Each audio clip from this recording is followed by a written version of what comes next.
Shalom, damai di hati. Puji Tuhan, berjumpa lagi dengan saya, Pendeta Tirsa Tairas, sebagai Ketua Badan Pekerja Majelis Jemaat Gemim El Roy Malalayang, wilayah Manado, Malalayang. Saat ini akan membagikan kebenaran firman Tuhan dalam kitab Mazmur pasalnya yang pertama, ayatnya yang pertama hingga ayatnya yang keenam, dalam tema berbahagialah orang yang tidak berjalan menurut nasihat orang fasik. Saya berharap dan berdoa dimanapun Bapak Ibu Saudara-saudara berada, kiranya tetap mengalami kasih dan kebaikan Tuhan, sehingga ada dalam keadaan sehat, kuat, tetap semangat, bersukacita, dan senantiasa bersyukur kepada Tuhan. Sebelum kita membaca dan merenungkan kebenaran firman Tuhan ini, mari kita berdoa. Ya Tuhan Yesus, Gembala kami yang baik, Engkau senantiasa menyertai kehidupan kami. Sampai saat ini Tuhan, kami merasakan betapa besar kasih-Mu yang senantiasa menaungi, menjaga, melindungi, dan memberkati kami. Kami diberi lagi kesempatan belajar firman Tuhan. Kiranya firman ini menjadi bekal bagi kami dalam perjalanan di tahun yang baru, tahun 2025. Karena itu berikanlah hikmat dan konsentrasi dikala kami merenungkan kebenaran firman Tuhan. Dan Tuhan menaruh perkataan-perkataan-Mu di mulut hamba-Mu, diperkatakan bagi banyak orang. Dalam nama Yesus hamba-Mu berdoa. Amin. Mari bersama-sama kita membaca Mazmur pasalnya yang pertama, ayatnya yang pertama hingga ayatnya yang keenam, dalam perikop jalan orang benar dan jalan orang fasik. Berbahagialah orang yang tidak berjalan menurut ajakan orang fasik, yang tidak berdiri di jalan orang berdosa, dan yang tidak duduk di kumpulan pencemooh. Tetapi yang kesukaannya ialah Taurat Tuhan, dan yang merenungkan Taurat itu siang dan malam. Ia seperti pohon yang ditanam di tepi aliran air, yang menghasilkan buahnya pada musimnya. Tidak pernah layu daunnya, apa saja yang dilakukannya berhasil. Bukan demikian orang fasik, mereka seperti sekam yang dihamburkan angin. Sebab itu orang fasik tidak akan tahan dalam penghakiman, dan orang berdosa dalam kumpulan orang benar. Sebab Tuhan mengenal jalan orang benar, tetapi jalan orang fasik menuju kebinasaan. Demikianlah pembacaan firman Tuhan. Bapak Ibu Saudara-saudara yang kekasih di dalam Tuhan, semua orang pasti ingin hidup bahagia. Artinya semua orang ingin menikmati kebahagiaan. Dan berbagai cara diupayakan agar supaya bisa menikmati atau merasakan kebahagiaan. Ada orang yang merasa bahagia ketika dia punya uang yang banyak. Ada orang yang merasa bahagia ketika dia punya kekayaan, harta benda yang banyak. Ada orang yang merasa bahagia ketika punya mobil yang baru. Ada orang yang merasa bahagia ketika punya rumah yang baru, apalagi rumah mewah. Ada orang yang rasa bahagia ketika punya handphone baru, iPhone 16. Ada orang yang merasa bahagia ketika bisa liburan di luar negeri atau juga ke Bali atau ke tempat destinasi wisata yang ada di pelosok Indonesia ini. Nah, ada orang yang merasa bahagia ketika punya pacar baru bagi anak muda. Dan berbagai cara atau upaya untuk menikmati kebahagiaan. Nah, saya bertanya, apakah memiliki segalanya? Apakah mendapatkan seperti yang saya katakan ini, maka kebahagiaan sejati itu sudah bisa dirasakan? Tentu saudara belum tentu atau tidak demikian. Artinya bahwa apa yang ditawarkan oleh dunia, Apa yang menjadi keinginan duniawi, saudara, belum tentu memberikan kebahagiaan, kepuasan sejati. Sebab yang kita cari soal kebahagiaan adalah bahagia luar dalam, lahir batin, saudara. Artinya bahwa kebahagiaan yang sejati, kebahagiaan yang permanen, dan itu tidak diberikan oleh dunia kepada kita. Karena itu resep kebahagiaan yang sesungguhnya, sebagaimana kata pemazmur dalam bacaan kita di Mazmur pasalnya yang pertama, bahwa berbahagialah orang yang tidak berjalan menurut nasihat orang fasik. Berbahagialah orang yang tidak berdiri di jalan orang berdosa. Dan berbahagialah orang yang tidak duduk di kumpulan pencemooh. Artinya bahwa orang-orang yang tidak hidup bersama dengan Tuhan, menikmati kebahagiaan dengan Tuhan, tidak akan menikmati kebahagiaan. Tetapi sebaliknya dikatakan, orang yang berbahagia adalah orang yang kesukaannya ialah Taurat Tuhan, yang merenungkan Taurat itu siang dan malam. Nah, saudaraku, kunci kebahagiaan sejati adalah ketika kita merenungkan Taurat Tuhan, ketika kita selalu belajar firman Tuhan, ketika kita selalu mendengarkan suara Tuhan Allah. Itu disebutkan sebagai orang yang berbahagia. Dan saya kira saudara, apa yang dikisahkan dalam Alkitab, itu menjadi pengalaman iman kita. Bahwa kita menjadi berbahagia, merasakan kebahagiaan ketika kita selalu merenungkan firman Tuhan. Dalam arti bahwa kita punya kedekatan dengan Tuhan, punya keakraban, punya keintiman dengan Tuhan. Maka kita akan merasa bahagia. Di luar Tuhan, kebahagiaan itu semu. Artinya kebahagiaan di luar Tuhan itu adalah sia-sia, tidak permanen. Tapi kebahagiaan bersama dengan Tuhan adalah bahagia yang sesungguhnya. Ketika kita memprioritaskan Tuhan, ketika kita hidup dengan selalu mengandalkan Tuhan, ketika kita hidup dengan selalu menomorsatukan Tuhan, selalu punya komunikasi yang baik dengan Tuhan, maka kita akan merasa bahagia. Kita akan merasa ada ketenangan, merasa ada kedamaian, merasa ada ketentraman dan damai sejahtera dalam kehidupan. Karena kita yakin bahwa dengan Tuhan kebahagiaan itu pasti akan kita nikmati.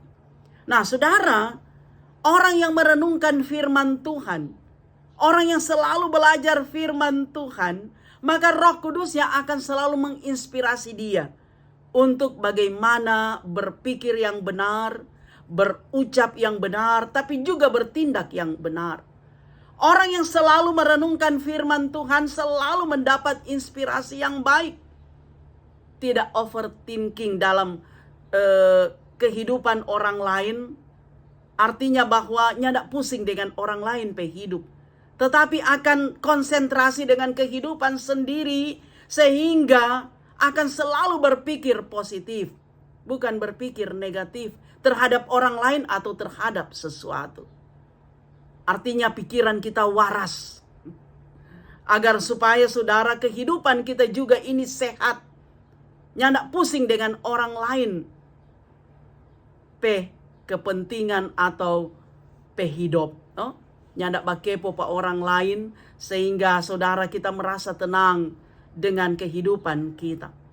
Nah, itu yang akan menginspirasi firman Tuhan, menjadi pelita, menjadi sulu, menjadi pegangan bagi kita, yang akan mendorong kita untuk menampilkan cara hidup yang sesuai dengan kehendak Tuhan.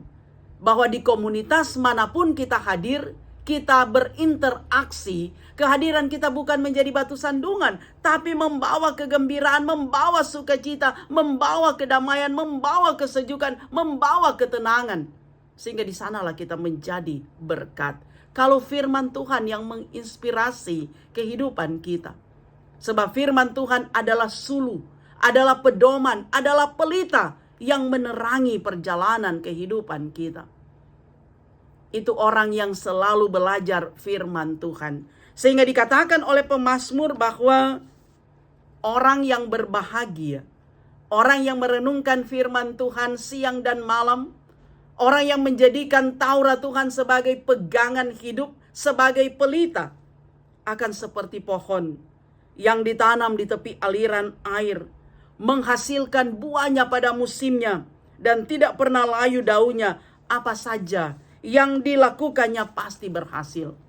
Saudara, pohon atau tanaman yang ada di pinggiran sungai, yang dialiri air, pasti akan tetap hijau, tetap subur.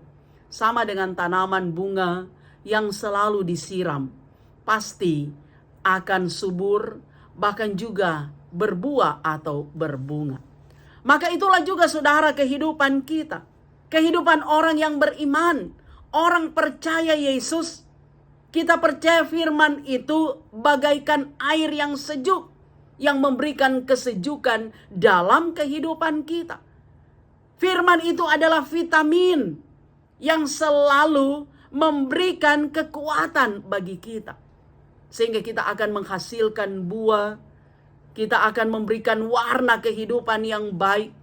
Kita tidak akan menjadi toksik bagi orang lain, tapi justru akan menjadi vitamin juga bagi orang lain yang memberi support. Karena kehidupan kita baik di tengah keluarga, berjemaat dan bermasyarakat. Kita menjadi support system bagi orang lain.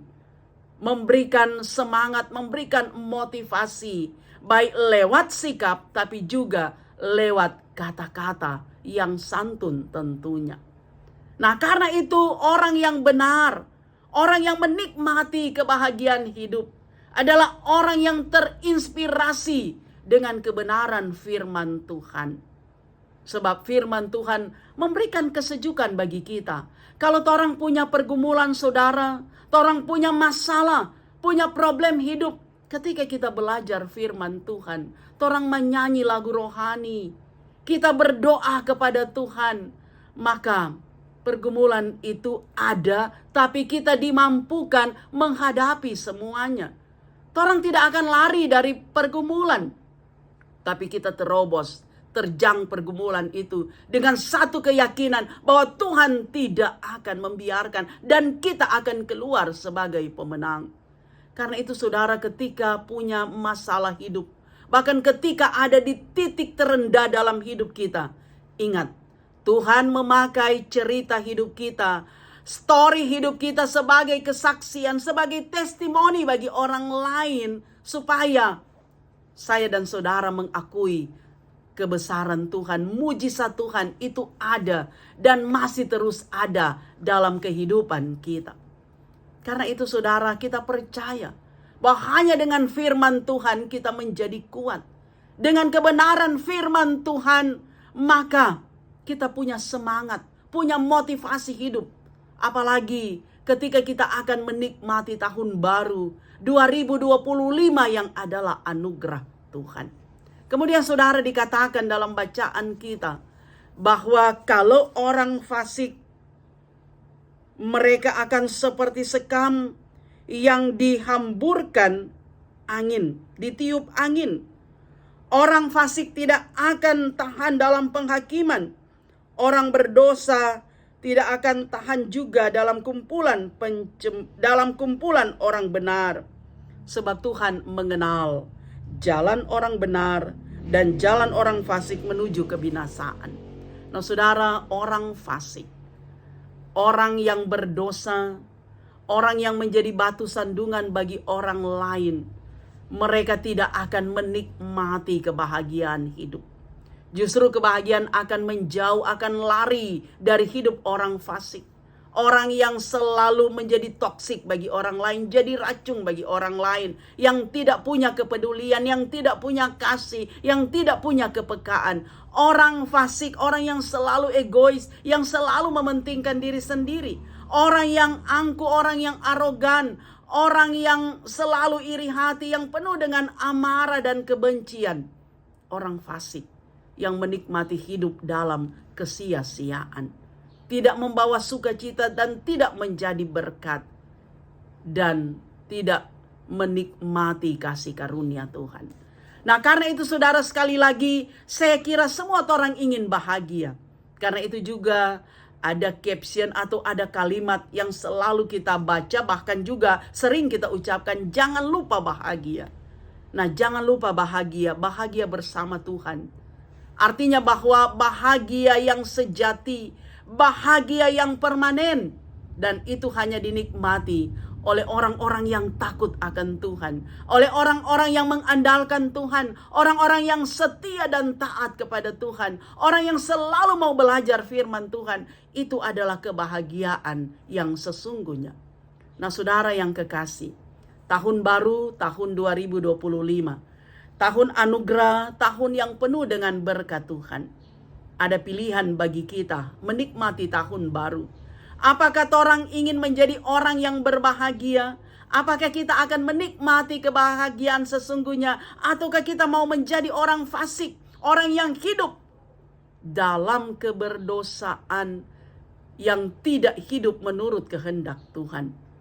Saya kira saudara, semua kita rindu untuk menikmati kebahagiaan dan mau merenungkan kebenaran firman Tuhan. Karena itu di awal tahun, ketika kita masih sementara menyusun strategi bagaimana bisa memenangkan kehidupan di tahun 2025, mari kita berserah kepada Tuhan, menyerahkan totalitas hidup kita kepada Tuhan. Mari kita awali perjalanan hidup di tahun 2025 bersama dengan Tuhan, dengan selalu mengundang kehadiran Tuhan dalam kehidupan pribadi, kehidupan keluarga, jemaat, pelayanan, pekerjaan, bahkan apapun saudara. Sebab tanpa Tuhan kita akan gagal. Tanpa Tuhan kita akan sia-sia dan kita akan kecewa. Kita tidak akan menikmati kebahagiaan. Tapi bersama dengan Tuhan, sesungguhnya kita akan menikmati berkat yang luar biasa. Nah, saudara, perjalanan kita di tahun 2025 ibarat seorang atletik, seorang pelari. Ketika dia akan mulai bertanding, dia memulai dari garis start. Ketika ada di garis start, bagaimana dia berkonsentrasi, berpikir bahwa bagaimana saya bisa berlari dengan baik dan saya bisa mencapai garis finish dan bisa memenangkan pertandingan. Maka itulah juga kita saudara. Torang masih ada di garis start di tahun 2025. Kita masih sementara menyusun strategi bagaimana kita bisa bertanding, berlari sampai di garis finish dan kita bisa memenangkan pertandingan. Sebab tahun baru rahasia bagi kita. Kita tidak tahu seperti apa perjalanan kehidupan kita. Tapi kita punya keyakinan bahwa Tuhan ada bersama dengan kita. Tuhan terus menyertai, menjaga langkah-langkah kehidupan kita. Sebagaimana kita boleh lewat di tahun 2024, maka kita percaya juga di 2025 Tuhan Immanuel ada bersama dengan kita. Dengan tiang awan di waktu siang, dengan tiang api di waktu malam. Sebagaimana dia menjaga dan menuntun bangsa Israel, maka itu juga yang akan berlaku dalam perjalanan kehidupan kita di sepanjang tahun 2025. Andalkan Tuhan. Jangan pernah menyepelekan kuasa Roh Kudus. Karena itu saudara, di awal tahun mari kita selalu berafirmasi bahwa Tuhan Immanuel beserta dengan kita. Bahwa kemenangan akan kita capai di tahun 2025. Kita akan sukses, kita akan berhasil. Kita akan diberi kuat sehat umur panjang oleh Tuhan. Itu menjadi keyakinan yang kita afirmasikan di awal tahun ini. Sebab bagi Tuhan tidak ada yang mustahil. Ketika kita mau berjuang bersama dengan Tuhan, maka berkat-berkat Tuhan akan mengalir dalam kehidupan. Kalau di tahun yang akan lewat 2024, barangkali apa yang kita harapkan, doakan belum terwujud. Tapi yakin di tahun baru 2025 pasti Tuhan akan mewujudkan impian dan harapan kita. Kita percaya bahwa berkat Tuhan sementara on the way dalam kehidupan kita. Bahwa berkat Tuhan akan kita rasakan berlipat ganda, berlimpah ruah di tahun 2025.